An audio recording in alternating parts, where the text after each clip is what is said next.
Bonjour, heureux de vous retrouver pour cette émission spéciale aujourd'hui en raison d'une avancée importante des chercheurs pour trouver des traitements à la trisomie 21 et d'autres maladies génétiques de l'intelligence. La Fondation Jérôme Lejeune, premier financeur privé de la recherche sur la trisomie en France, vient de tenir à l'Institut Pasteur son colloque international. 2 journées qui ont réuni les pontes les plus éminents du monde entier dans ce domaine. Leurs découvertes sont en train de marquer un tournant historique dans le soin apporté à ces personnes ayant un handicap. Sur ce plateau, nous accueillons le président de la Fondation Jérôme Lejeune, Jean-Marie Leméné, bonjour. Bonsoir. Et puis également le docteur Henri Bléau, directeur de la recherche. Au sein de cette fondation, il faudra faire preuve de beaucoup de pédagogie pour aider nos petits cerveaux à comprendre de quoi il s'agit précisément. Mais je vous propose tout de suite un retour en images sur ces journées internationales du 24 au 26 mars dernier. C'est un reportage de Valérie Lussang. Jamais travaux de chercheurs n'ont été autant attendus. Car ici, pour cette seconde édition des Journées internationales Jérôme Lejeune, l'espoir est désormais permis. Pour la première fois, des médecins anglais, américains, espagnols, suisses, hollandais et français évoquent la voie d'un possible traitement des déficiences intellectuelles d'origine génétique. Et je trouve que ce qui a été très marquant cette fois-ci, c'est que la plupart des intervenants étaient en train de, passer la porte des essais cliniques. 2 pistes sont sérieusement étudiées et offriraient des perspectives prometteuses contre la trisomie 21. La première, en modulant certains gènes du chromosome 21. La seconde, en agissant sur les dysfonctionnements observés au niveau des neurotransmetteurs cérébraux. C'est le cas des travaux effectués en laboratoire par le professeur Reeves aux États-Unis et par le professeur Potier en France. Alors effectivement, on peut imaginer qu'il y aura des médicaments prochainement, mais pour l'instant, nous sommes dans une phase de sécurité. Il faut tester la sécurité de ces médicaments et cela peut prendre un certain temps. Mais d'ici 1 an ou 2, on peut passer à une autre phase qui sera l'efficacité de ces médicaments. On peut avoir des traitements qui soient très spécifiques d'un des gènes du chromosome 21. Et puis on peut avoir des traitements qui agissent, comme l'a dit le professeur Reeves, sur l'ensemble du cerveau. Et on pourrait même imaginer pouvoir combiner, quand on aura vraiment des études d'efficacité et puis des études de toxicité qui seront réalisées avec chacune des molécules. Donc on a vraiment des traitements qui sont très spécifiques de gènes du chromosome 21 pour lesquels on peut développer des molécules, et puis des traitements qui sont plus généraux sur le fonctionnement du cerveau. Des essais concluants sur des souris avec une amélioration de la mémoire. Quant à l'élaboration d'un traitement sur l'homme, il faudra encore patienter. Il va falloir plus de 100 patients pour évaluer de manière certaine, pour avoir une certitude. Il faut vérifier l'efficacité des traitements et leur tolérance sur un grand nombre de patients. J'espère que l'on aura chez des cohortes de patients qui seront dans des essais cliniques, mais le produit ne sera pas encore commercialisé, des nouveautés dans peut-être 5-7 ans, et donc avoir des choses un peu fortes dans 10-15 ans. Voilà. Mais on attend ça depuis des centaines d'années, donc si on fait ça même en 15 ans, ce sera considérable. Concernant le syndrome de l'X fragile, le professeur Vincent Desportes de Lyon et le docteur Sébastien Jacquemont offrent également aux familles une lueur d'espoir face à la maladie. Des essais cliniques plutôt positifs viennent d'être effectués sur des patients âgés de 20 à 30 ans. Il semble que l'efficacité n'intervient que dans un sous-groupe de patients. Pour l'instant, on n'est pas sûr de ce qui différencie ces patients qui répondent au traitement des autres patients. Mais voilà, donc il y aura d'autres essais thérapeutiques pour essayer de valider ces résultats préliminaires.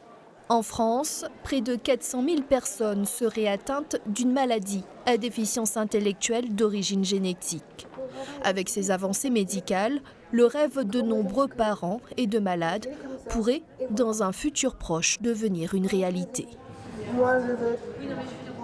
Et voilà, en plateau, nous retrouvons Jean-Marie Leméné, le docteur Henri Bléau. Alors tout à l'heure, on vous entendait parler à l'instant donc de 5-7 ans pour trouver un médicament. Au fond, de quoi s'agit-il, ce tournant historique dans la recherche autour de la trisomie, mais aussi plus largement des maladies génétiques qui touchent l'intelligence ? Alors ce qui est historique, c'est déjà qu'il y a, même en l'an 2000, il y avait, en dehors de Jérôme Lejeune, qui est mort un peu avant, mais il n'y avait pas de chercheurs qui étaient vraiment motivés sur le fait qu'il soit imaginable de traiter la déficience intellectuelle. Aujourd'hui, autrement dit, ce handicap, il était incurable. Exactement. On pouvait aider les patients avec de la rééducation, de la prise en charge, et ce qui est absolument nécessaire à faire, et qu'il ne faut absolument pas lâcher, bien sûr, mais on restait à ce stade. Or, il faut franchir le cap d'améliorer leur autonomie de manière, en améliorant leur fonction cognitive, ce qui n'est pas quelque chose de simple, mais maintenant, les chercheurs pensent que c'est accessible. Ouais, et on voit que ça vient un peu de partout dans le monde entier. Est-ce que le professeur Jérôme Lejeune imaginait que les chercheurs pourraient arriver finalement aussi vite quand on regarde cette quinzaine d'années de recherche qui a été entreprise à des espoirs de traitement? Je pense qu'il l'imaginait, c'est parce qu'il y pensait et qu'il y croyait qu'il nous a transmis cette espérance qu'on a essayé de maintenir vivante. Mais quand on regarde les 15 années de vie de la Fondation Jérôme Lejeune, on s'aperçoit qu'il y a eu un sacré chemin de parcouru, parce que non seulement les chercheurs n'imaginaient pas forcément à l'époque, mais il y avait même des mots qu'on n'avait pas le droit de dire. C'est-à-dire on n'avait pas le droit de parler de traitement, de guérison encore moins. Donc en fait, on était même suspect d'avancer sur une piste thérapeutique. Or, on a vraiment le sentiment, au bout de 15 ans, qu'il y a une sorte de mur de Berlin qui est tombé. Alors, ça ne suffit pas. Mais c'est qu'on en parle. On vous considère plus non, comme fou? Non. Ah non, pas du tout. Non, je pense que les chercheurs... Ni idéologues, mais les chercheurs nous considèrent comme étant crédibles. Et ça, c'est vraiment, je crois, le gros apport du travail de la Fondation et de l'Institut depuis une quinzaine d'années. On peut en parler librement, de manière fluide. Une sorte de mur de Berlin sémantique est tombé. Maintenant, ça ne suffit pas, il faut reconstruire après. De quoi s'agit-il concrètement, alors, ces avancées qu'on puisse percevoir, hein? Est-ce que, pour les familles qui sont concernées, pour tous ceux qui nous regardent, de quoi s'agit-il précisément, Dr Bliot? Alors, il y a pas mal de choses que l'on peut dire. D'abord, on se rend compte qu'il y a certains mécanismes de dysfonctionnement du cerveau qui sont communs entre différentes maladies. Et que, bizarrement, certains dysfonctionnements que l'on connaît depuis longtemps, par exemple dans la trisomie 21, eh bien, on s'aperçoit que ça dysfonctionne aussi, par exemple, dans le syndrome de l'X fragile. Donc ça, c'est quelque chose d'extrêmement important parce que, et je vous donne un autre exemple, par exemple, les défauts d'isolement dans le cerveau, ou de la myéline, vous avez dû en entendre parler. C'est ce qui permet la transmission. C'est ce qui permet la transmission. Eh bien, la myéline n'est pas atteinte dans la déficience intellectuelle. C'est d'autres choses qui sont atteintes, c'est la neurotransmission. Donc si on a déjà des mécanismes communs, des dysfonctionnements communs, ça veut peut-être dire qu'en trouvant quelque chose sur l'un d'eux, on va pouvoir gagner pas mal, et sur plusieurs maladies. Donc on a des chances que ce qu'on fait pour la trisomie 21 ou pour l'X fragile soit aussi utile dans d'autres maladies. Ça, c'est une chose très importante. Alors, il ne s'agit pas en tant que tel, en tout cas dans ces découvertes actuelles, de pouvoir retirer pour la trisomie 21 le chromosome qui est en trop sur la paire 21, d'où le nom de cette affection, mais de traiter toutes les conséquences de la présence de ce chromosome supplémentaire. D'ailleurs, le professeur Jérôme Lejeune avait une image qui marche encore bien aujourd'hui, qui parlait de fonctionnement de l'ordinateur. Alors, expliquez-nous. Alors tout à fait, c'est d'autant plus à la mode avec Windows. Voilà, si on prend un ordinateur, n'importe lequel, et qu'on ouvre 20, 30 fenêtres, eh bien l'ordinateur ralentit et à la fin, il finit par bugger. Trop de fenêtres ouvertes, donc trop d'activités. Trop d'activités, il n'arrive pas à faire front à tout ça. Et donc le surfonctionnement des gènes de ce chromosome en trop entraîne des perturbations, et donc il faut arriver à ralentir les gènes qu'il faut. Donc il faut fermer quelques fenêtres ou plusieurs fenêtres pour arriver à améliorer le fonctionnement. Et du coup, il y a une limite à cette comparaison de Jérôme Lejeune qu'il a portée lui-même en disant que l'ordinateur, c'est de l'intelligence désincarnée, alors que l'être humain, c'est une incarnation de l'intelligence. Donc plus complexe aussi. Non, mais je veux dire, c'est quand même plus beau et plus juste pour l'être humain de ne pas le comparer qu'à un ordinateur. Même si l'image peut nous aider à comprendre un peu comment... Mais toute comparaison est toujours un peu bancale, par définition. Le fonctionnement du cerveau. Alors c'est ce que disait Marie-Claude Potier tout à l'heure. Elle expliquait qu'il y avait deux manières de voir les choses. Il y a, en agissant sur les gènes, on a des gènes qui fonctionnent trop, et donc on peut les ralentir directement, ou bien indépendamment, sans savoir pourquoi, on constate qu'il y a des neurotransmetteurs dans le cerveau qui sont déréglés. Il y a des substances chimiques qui se baladent. Des substances chimiques qui transmettent l'influx entre chaque neurone et qui ne fonctionnent pas bien. Et on peut rattraper les choses et les régler. Et donc, c'est deux voies d'abord qui seront sans doute complémentaires. Mais c'est deux voies d'abord. Et il y en a encore quelques autres qui sont à l'étude. D'ailleurs, sur ce point, on peut évoquer le résultat d'expérimentation actuellement sur des souris, sur cette maîtrise des substances chimiques dans le cerveau, notamment l'une où il y a des résultats notoires, évidents. Oui, alors c'est des inhibiteurs d'un corps qui s'appelle le GABA, et donc de la transmission GABA. Et il y a quelque chose d'extraordinaire, c'est qu'on a des souris, on a pris des modèles de trisomie 21, ce sont des souris trisomiques 16, donc ces souris sont trisomiques, et on a attendu qu'elles grandissent un peu, qu'elles soient à peu près à l'âge de la puberté, quand elles ont environ 1 mois. Et on les a traitées, donc elles ont des troubles de la mémoire, et bien on les a traitées et on s'est rendu compte qu'elles étaient améliorées. Mais on s'est rendu compte qu'elles étaient améliorées, qu'elles retrouvaient leur fonction de mémoire, tenez-vous bien, en 30 minutes.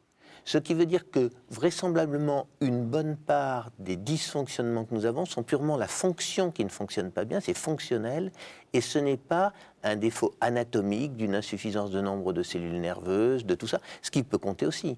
Mais il y a sans doute des moyens d'arriver par un bout qui permettra de voir des choses peut-être relativement rapidement.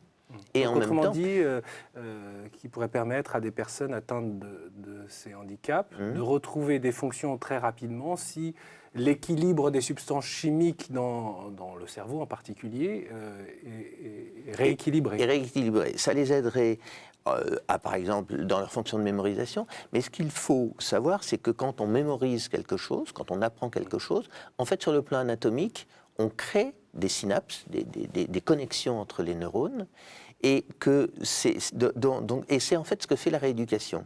Donc, vous voyez, en donnant ces médicaments et en rééduquant, parce que la rééducation restera tout aussi essentielle et il ne faut absolument pas lâcher, il faut absolument une approche globale, mais on pourra avoir une synergie, améliorer la synergie par ces médicaments. Il y avait 200 chercheurs du monde entier qui ont participé à ce colloque international à l'Institut Pasteur que vous avez organisé, dont notamment le professeur William Mobley, chercheur américain à San Diego, qui confirme et qui va dans votre sens. Je vous propose de l'écouter.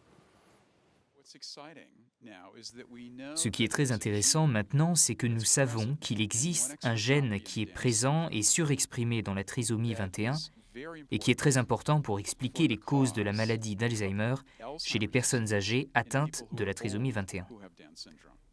Et parce que nous savons que ce gène est impliqué, nous pouvons maintenant imaginer des traitements qui se focalisent sur ce gène pour réduire le problème. Nous pouvons imaginer qu'à l'avenir, il y aura un comprimé qui sera pris par les personnes trisomiques, peut-être à partir de leurs 20 ans et jusqu'à la fin de leur vie. Alors évidemment, il faudra s'y tenir. Mais ce médicament sera très efficace et absolument pas toxique. C'est notre espoir. Je n'ai jamais été aussi confiant. Je sais maintenant que nous y arriverons. Je ne sais pas quand, ni à quelle autre difficulté nous serons confrontés. Mais je suis sûr que nous parviendrons à aider les personnes trisomiques de bien des manières.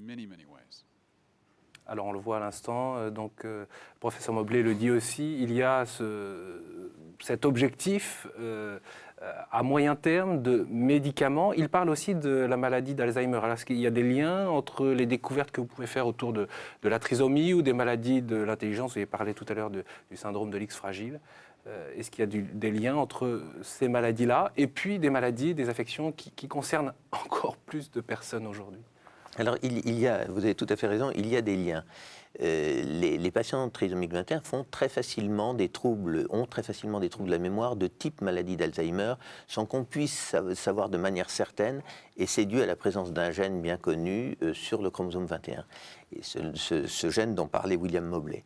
Donc, il va y avoir dans la recherche sur la maladie d'Alzheimer, on va aider la recherche à trisomie 21, et la recherche à trisomie 21 va aider la recherche sur l'Alzheimer. La Fondation Le Jeune, c'est le premier financeur privé dans ce domaine en France. Il y a des fonds publics, la recherche. On voit bien les avancées qui se déroulent en ce moment. Est-ce que l'État, qui contribue dans de très nombreux autres domaines de recherche, participe aussi à cet effort de recherche? J'ai été très surpris en discutant avec un certain nombre de chercheurs français le week-end dernier. Devoir que partager aussi le même point de vue que la Fondation, à savoir qu'ils n'ont pas de crédit de recherche publique affecté par l'État dans le cadre d'une politique publique sur ces pathologies d'origine génétique et entraînent un retard mental. Et au fond, vous avez besoin d'argent aujourd'hui? Oui, bien sûr, on a besoin d'argent. Un exemple tout simple, le plan maladies rares pour 2011-2014 a été annoncé par Mme Pécresse et Mme Nora Béra il y a 15 jours. 180 millions d'euros, 180 millions d'euros, et il n'y a pas un centime pour la trisomie 21. Le seul moment où la trisomie 21 est citée, c'est dans des programmes de recherche à finalité de dépistage anténatal. Donc on voit très bien dans quelle perspective. Et un certain nombre de chercheurs m'ont dit que lorsqu'ils voulaient essayer de faire financer un morceau de recherche qui pouvait avoir un lien avec la trisomie 21, ils étaient obligés de gommer deux choses dans le projet. D'une part, qu'il s'agissait de la trisomie 21, et d'autre part, qu'il s'agissait d'une perspective thérapeutique. Autrement dit, tout à l'heure, vous disiez le mur de Berlin est tombé, pas encore tout à fait, en tout cas pas dans ces hautes sphères de politique et de décision d'attribution. Voilà, donc à votre réponse précise, oui, effectivement, la Fondation Jérôme Lejeune a besoin d'argent, et cela dit, pour être parfaitement juste, il faut dire que l'État ne finance pas de politique de recherche. En revanche, il finance un certain nombre de chercheurs. Il finance des salaires des chercheurs qui travaillent sur certains des sujets que nous leur proposons. Alors l'un des espoirs pour aller plus vite dans ce domaine, c'est que des groupes pharmaceutiques ont manifesté leur intérêt sur les découvertes qui sont actuellement en cours. Et si des groupes pharmaceutiques s'y intéressent, en général, ils mesurent les risques dans les domaines de recherche, et qu'il y a un véritable intérêt, un véritable attrait. C'est un bon signe pour vous, et ça veut dire combien d'argent injecté dans la recherche à ce niveau-là pour vous? Alors, c'est extraordinaire que l'industrie pharmaceutique démarre. Elle n'a pas vraiment démarré, elle frémit, disons, mais si elle démarre, c'est extraordinaire, puisque, pour vous donner une idée, un nouveau médicament coûte à l'industrie quelque chose comme 600 millions d'euros. Donc, vous pouvez tout de suite construire 2 viaducs de Millau avec ça. Ça vous donne une idée du coût considérable de mise au point d'un nouveau médicament. Donc, l'apport. Mais au bout du compte, il y a aussi des gains de vente et de brevets. Il y a des gains, il y a des brevets, il y a des gains de vente. Et puis, il y a même une image extraordinaire du premier laboratoire qui dira « Nous avons trouvé un traitement de la déficience intellectuelle de la trisomie 21 ». D'un point de vue image de marque, c'est quelque chose d'extraordinaire. Donc, pour moi, le fait que l'industrie, il y a au moins 2 ou 3 industriels qui se mettent un petit peu sur la trisomie 21, il y en a encore plus sur l'X fragile, c'est extrêmement encourageant. Alors, j'imagine que ce dont nous parlons, vos découvertes, ces espoirs de traitement, eh bien, va générer un véritable espoir pour toutes les personnes qui sont concernées, par leur famille. Pourtant, beaucoup n'en sont pas encore là. C'est le cas, par exemple, de la famille Lalou, autour d'Éléonore. Ils ont fondé ce collectif des Amis d'Éléonore l'année dernière pour manifester cette attention aux personnes trisomiques, notamment dans le cadre de la révision des lois bioéthiques. Éléonore a aujourd'hui une fille de 24 ans. Ils étaient présents à ces journées. Je vous propose d'écouter leur témoignage aujourd'hui.